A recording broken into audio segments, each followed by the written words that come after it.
याद करिए, पहले किस तरह गरीब के, मध्यम वर्ग के, व्यापारी कारोबारी के घरों पर, जमीनों पर अवैध कब्जा हो जाता था।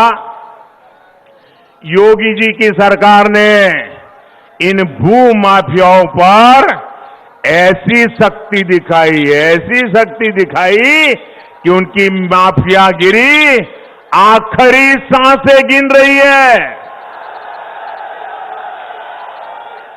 उनकी माफियागिरी आखिरी सांसें गिर रही है।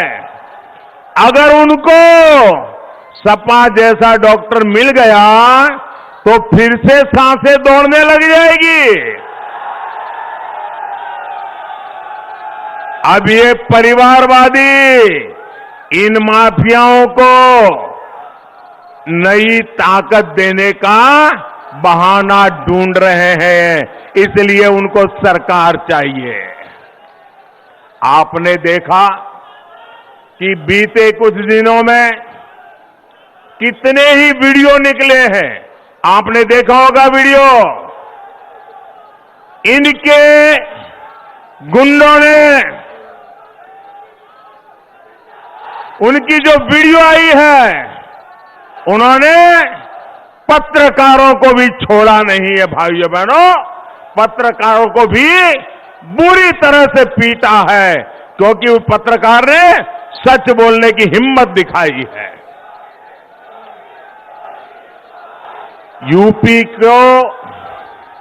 यूपी के लोगों को इनसे सतर्क रहना है।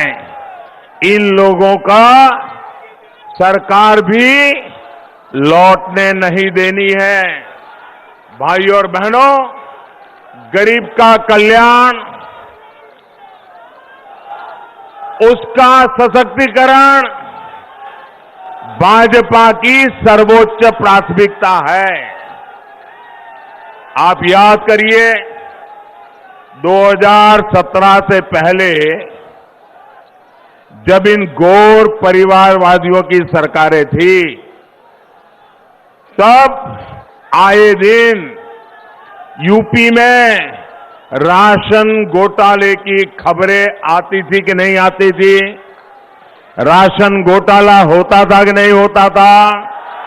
गरीब का राशन मार लिया जाता था कि नहीं मार लिया जाता? इन लोगों ने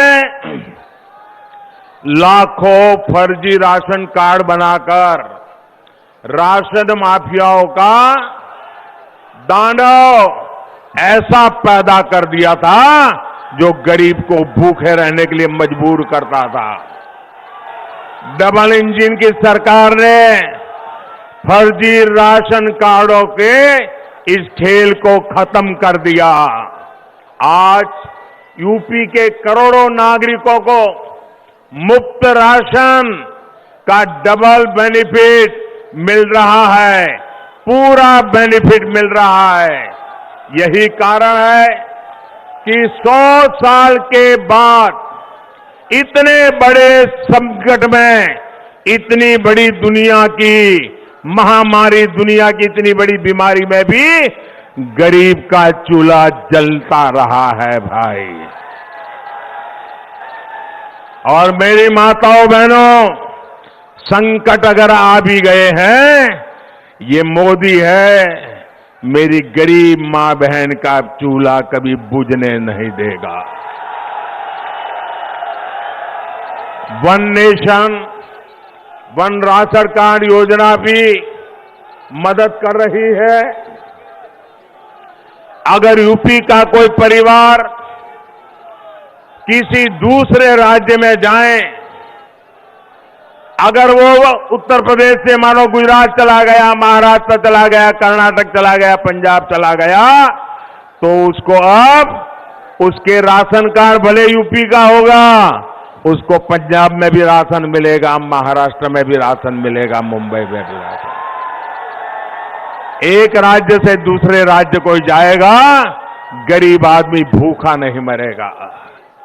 भाई और बहनों, डबल इंजन की सरकार का काम कैसा होता है?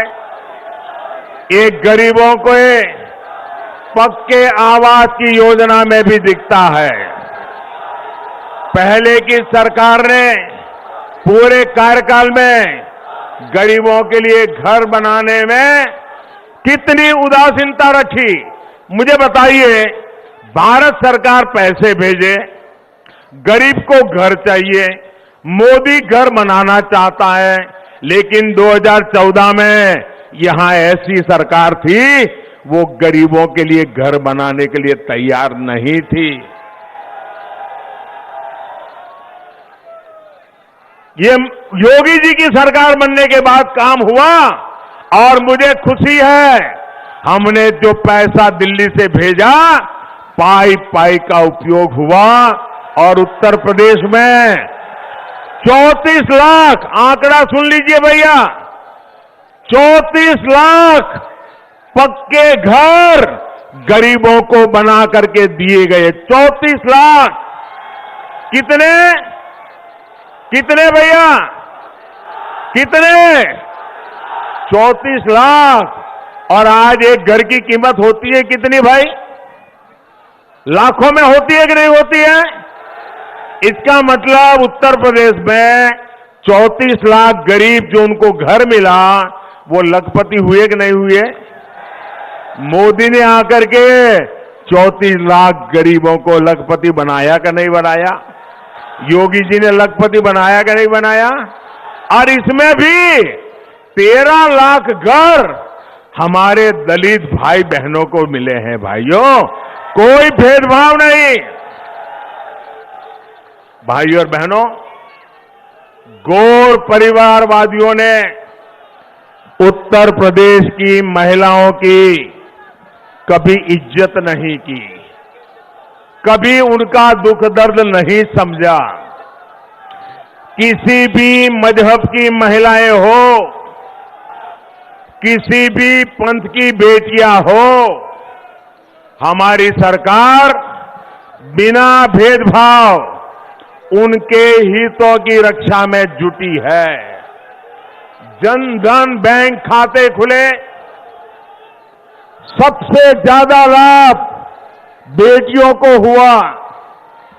मुद्रा योजना हो, सबसे अधिक लोन बेटियों को मिले।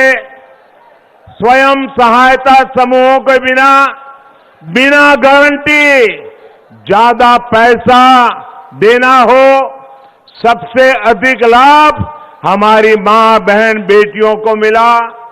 नल से जल हो, बेटियों की सुविधा सबसे अधिक बढ़ी। घर घर शौचालय बने, इज्जत घर बने, तो बहनों बेटियों को अपमान से, पीड़ा से मुक्ति दिलाने का काम भी मोदी और योगी सरकार ने किया। इंडिया टीवी हर वक्त हर जगह डाउनलोड करने के लिए सर्च करें India TV news Google play store या ऐप